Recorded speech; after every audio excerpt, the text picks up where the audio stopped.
October 25, 1944. 10:30 a.m., Philippine Sea off Samar Island. Lieutenant Commander Robert Copeland, 36, stood on the bridge of USS Samuel B. Roberts, a destroyer escort 1/10 the size of the battleship, now bearing down on his position.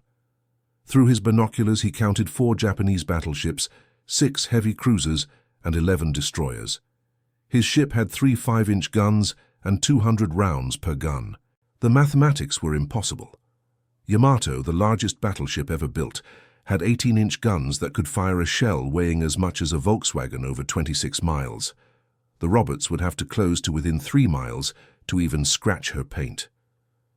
Before we continue with Commander Copeland's incredible story, we need your help to keep these forgotten heroes alive. If you're already hooked by what you're hearing, hit that like button right now. It tells YouTube to share this with more people who care about real history. Subscribe to this channel so you never miss another story of courage and innovation from World War II. And here's something we love. Drop a comment below and tell us where you're watching from. Your country, your city. We have viewers from Buenos Aires to Berlin, from Manila to Montreal. Are you a veteran? Did your grandfather serve? Do you have a connection to this war? We want to hear from you. Now, back to October 25, 1944, off Samar Island, where Commander Copeland was about to make a decision that would defy every principle of naval warfare. All ahead flank, Copeland ordered, close to torpedo range. His executive officer, Lieutenant Robert Roberts from Portland, Maine, stared at him. "Sir, that's suicidal, I know." Copeland gripped the railing. "Make smoke and prepare for torpedo attack." The Samuel B. Roberts was never meant to fight battleships. She was a destroyer escort, built to hunt submarines and protect convoys. At 400 tons, she displaced less than one of Yamato's turrets. Her crew of 224 men were mostly teenagers from small towns across America who'd never seen combat until 3 months ago. But at 6:47 that morning, everything changed. Robert Wesley Copeland grew up in Tacoma, Washington, the son of a lumber mill foreman. He was 5'7", wore thick glasses, and spent most of his youth with his nose in books about naval history. When he applied to the Naval Academy in 1926, the selection board nearly rejected him for his poor eyesight. His father wrote a letter pointing out that Lord Nelson had been blind in one eye. Copeland graduated in 1930, in the middle of the Great Depression, when the Navy was promoting 1 officer for every 20 who applied. He spent the next 13 years in unglamorous assignments, ammunition ships, tugboats, training commands. By December 1941, he was a full lieutenant with no combat experience, considered too old and too cautious for destroyer duty. Then came Pearl Harbor. The Navy needed every officer it could find. Copeland received command of USS Samuel B. Roberts, a brand new destroyer escort, in April 1944. She was D-43, one of hundreds being mass-produced in shipyards from Texas to Massachusetts. The crew called ships like hers tin cans because their hulls were so thin a heavy machine gun could punch through. On June 10, 1944, the Roberts joined Taffy 3, a task unit of 6 escort carriers, 3 destroyers, and 4 destroyer escorts assigned to provide air support for the invasion of Leyte Gulf in the Philippines. Their mission was simple: protect the carriers while they launched planes to support the ground troops. Nobody expected them to face the Japanese battle fleet. The problem was Admiral William Halsey. On October 24th, Japanese aircraft sank the carrier Princeton. Halsey, commanding the powerful Third Fleet with 6 fleet carriers and 8 battleships, became convinced the main Japanese threat was approaching from the north. At 8:00 p.m. on October 24th, he took his entire fleet, every battleship, every fleet carrier, every heavy cruiser, and sailed north to intercept. He left the invasion beaches completely undefended. What Halsey didn't know was that the Japanese had planned exactly this. Their northern force was a decoy, built around carriers with almost no aircraft. The real threat was Admiral Takeo Kurita's center force.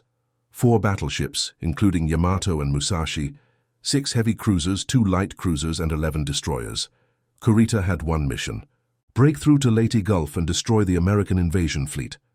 The only thing standing between Kurita and 500 defenseless transport ships was Taffy 3. 6 escort carriers, each carrying 28 obsolete aircraft, 3 destroyers, 4 destroyer escorts, against the most powerful surface fleet Japan had left. Lieutenant Tom Stevenson grew up 3 houses down from Copeland in Tacoma. They'd known each other since they were 7 years old. Stevenson played football at Washington State, while Copeland was at Annapolis. After Pearl Harbor, Stevenson enlisted as an officer candidate and received his commission in 1943.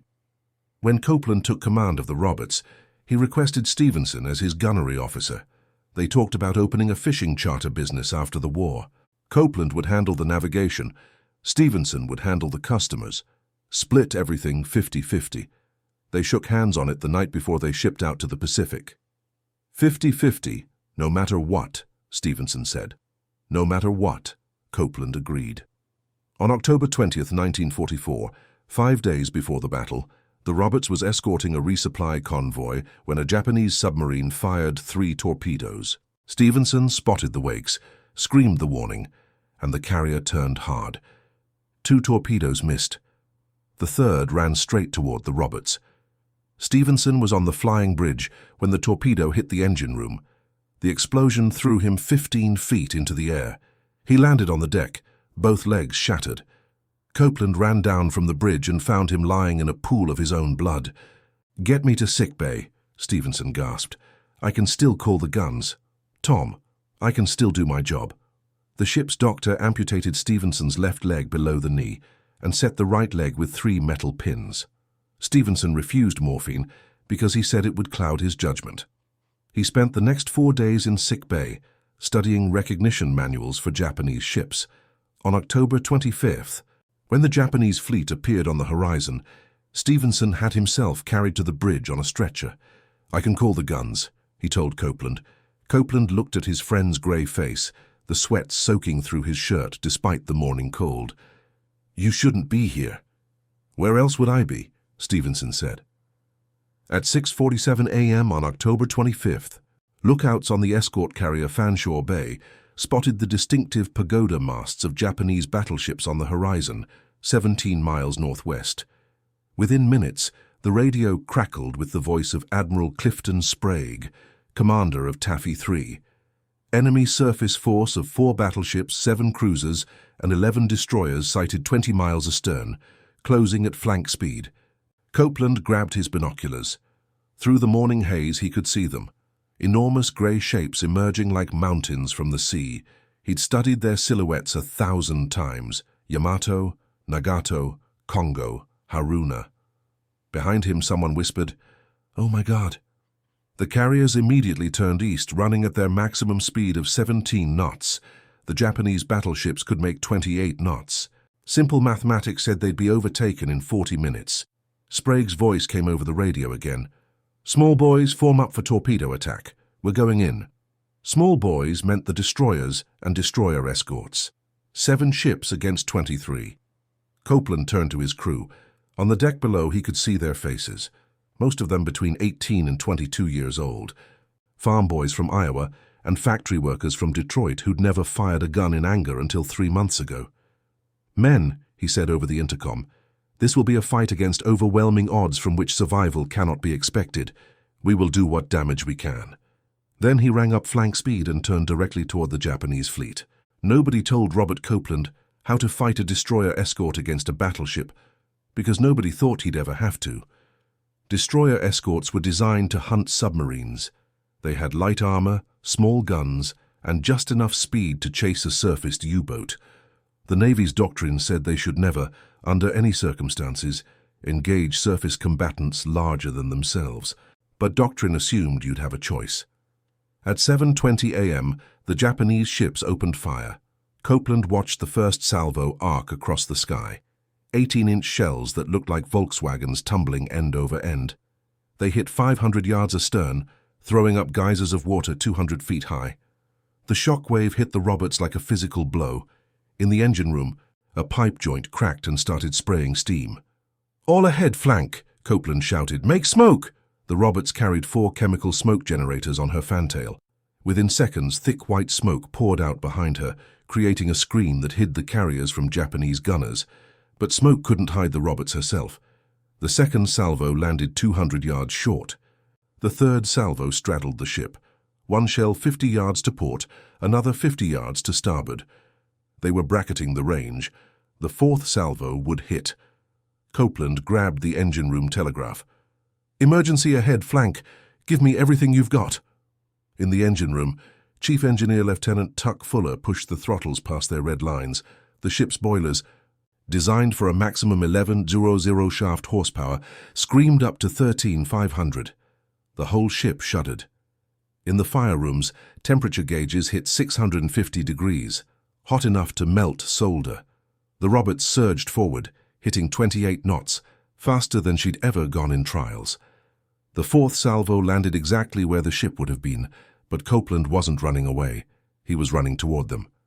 Between 7:30 and 8:00 a.m., the Japanese fired 312 major caliber shells at Taffy 3, 18-inch shells from Yamato, 14-inch shells from Kongo and Haruna, 8-inch shells from the heavy cruisers.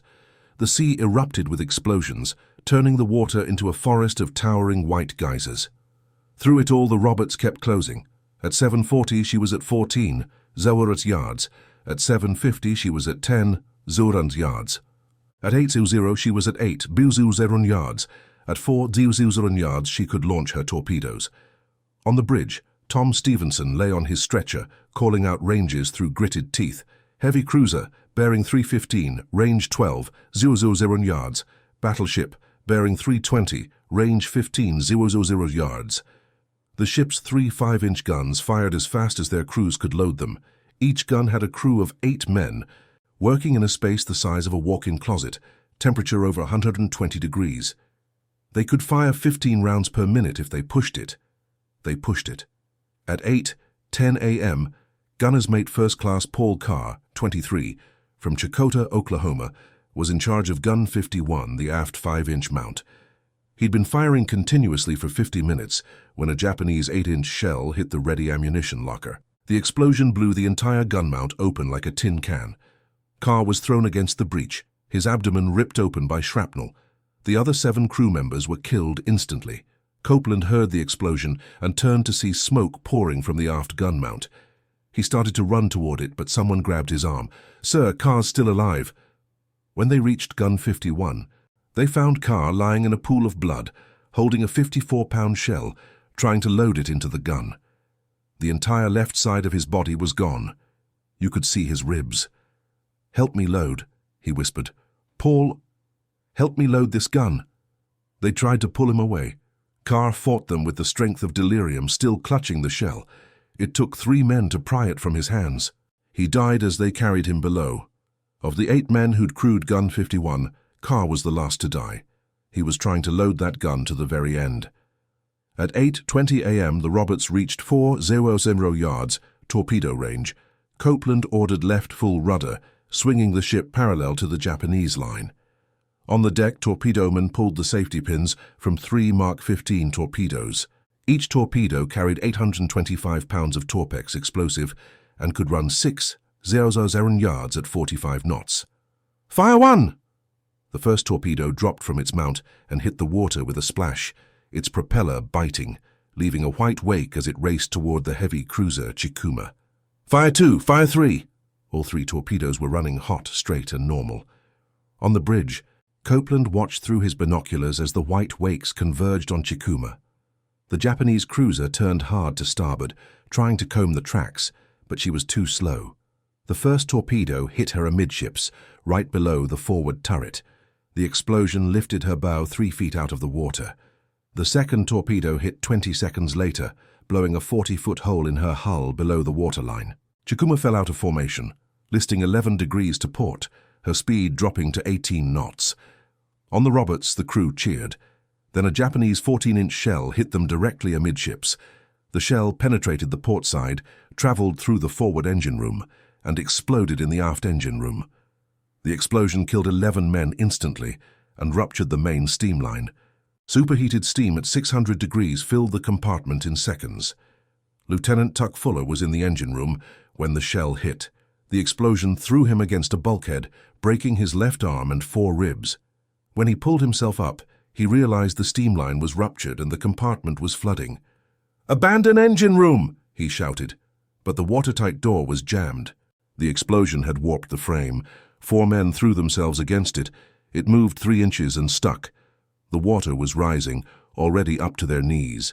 The temperature was 140 degrees and climbing. If they didn't get out in the next 60 seconds, they'd cook alive. Fuller grabbed a fire axe and started chopping at the doorframe, trying to widen the gap. Every swing sent lightning bolts of pain through his broken ribs. The water reached his waist. His hands were blistering from the heat of the axe handle. 20 seconds later, the door burst open. 6 men stumbled out into the passageway. Fuller did a head count. 4 men were still trapped inside, either dead or unconscious in the smoke and steam.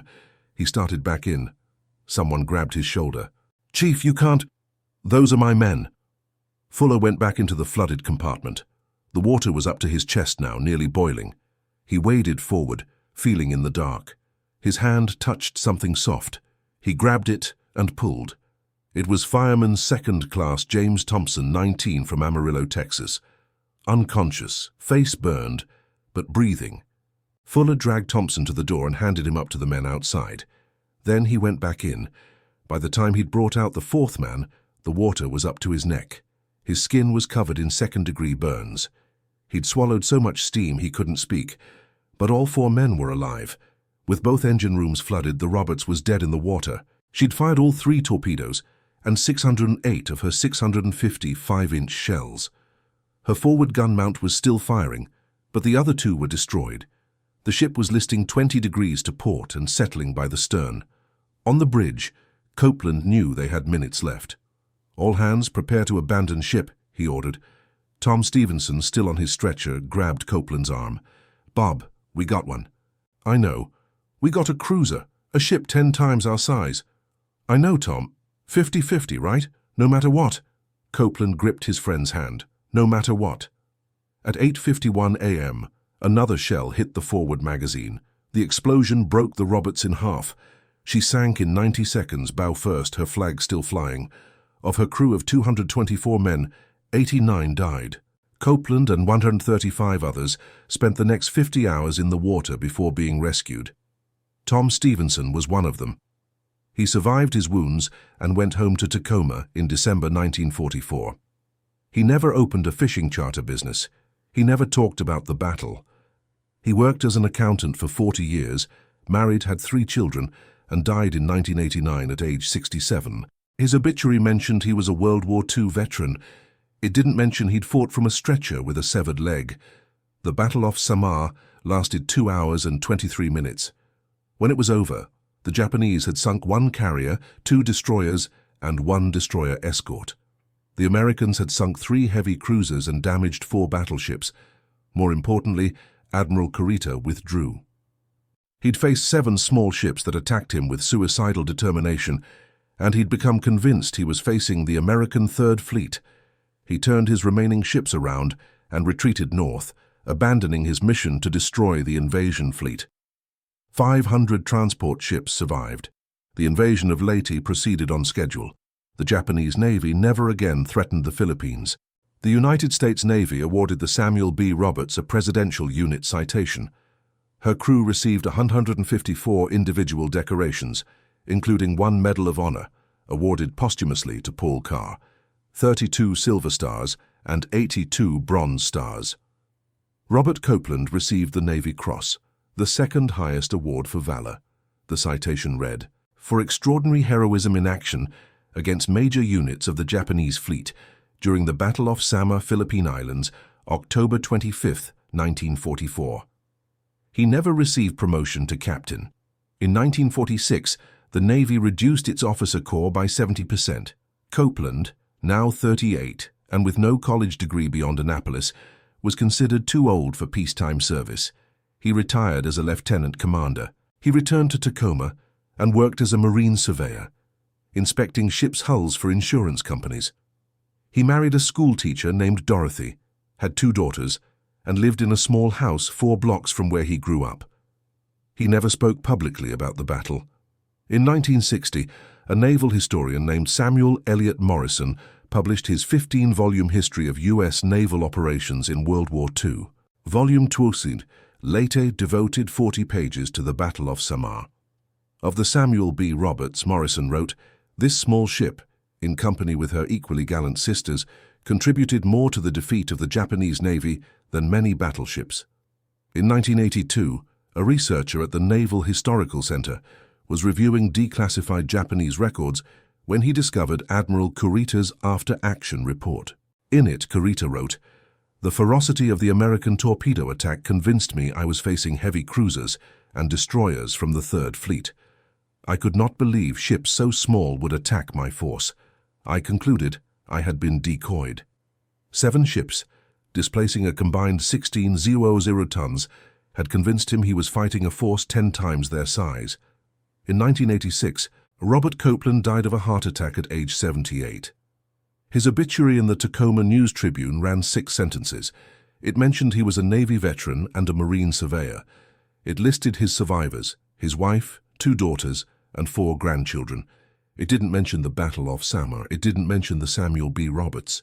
It didn't mention that he'd commanded a ship that fought to the death against impossible odds and saved 500 Iwasaran men. In 1990, a small memorial was dedicated at the Naval Academy in Annapolis. It lists the names of the 89 men who died aboard the Roberts. At the bottom it reads, "They fought with honor against overwhelming odds. In 2022, explorer Victor Vescovo located the wreck of the Samuel B. Roberts 22, 621 feet below the surface of the Philippine Sea, the deepest shipwreck ever discovered. Video footage showed her forward gun mount, Gun 51, still pointed toward the Japanese fleet. Paul Carr's gun, ready to fire to the very end. The Battle of Samar changed naval warfare forever. Before October 25, 1944, naval doctrine said small ships should never engage battleships. The mathematics made it impossible. After Samar, the doctrine changed. Not because the mathematics changed, they didn't. The Roberts still displaced 1/10 of Yamato. Her guns still couldn't penetrate battleship armor at any range. What changed was the understanding that warfare isn't mathematics. It's courage multiplied by surprise, multiplied by sheer bloody-minded refusal to accept the inevitable. Between October 25, 1944 and the end of the war, the United States Navy never lost another surface engagement. Japanese battleships never again approached American invasion fleets. The combined fleet, which had terrorized the Pacific for 3 years, spent the rest of the war hiding in harbors until American aircraft sank them at anchor. All because 7 small ships attacked when they should have run. All because 224 men on a destroyer escort decided that impossible odds were just another problem to solve. All because a 36-year-old lieutenant commander from Tacoma looked at the largest battleship ever built and thought, "We can take her." If this story moved you, if you're sitting there thinking about Paul Carr trying to load that gun with his guts hanging out, or about Tom Stevenson fighting from a stretcher with 1 leg, or about 224 teenagers in a tin can charging ships 10 times their size, then hit that like button right now. These stories need to be told. These men deserve to be remembered. Subscribe to this channel. Drop a comment below and tell us where you're watching from. Tell us if you served. Tell us if someone in your family served. Tell us what you think about what these men did. Because here's the thing. The Navy gave Robert Copeland a Navy Cross and a handshake and sent him home to inspect ship hulls. Tom Stevenson never opened his fishing charter. Paul Carr's Medal of Honor was presented to his parents in a ceremony that lasted 7 minutes. The only memorial they have is us. The only way their story survives is if we tell it. So tell it. Share this video. Tell your friends about the Samuel B. Roberts. Tell them about the 10 minutes on October 25th, 1944, when 7 small ships destroyed Japanese naval supremacy and changed the course of the war. Tell them about the men who charged into certain death because someone had to, and they were the only ones there. Tell them, remember them, keep them alive. Thank you for watching, and thank you for keeping their memory alive.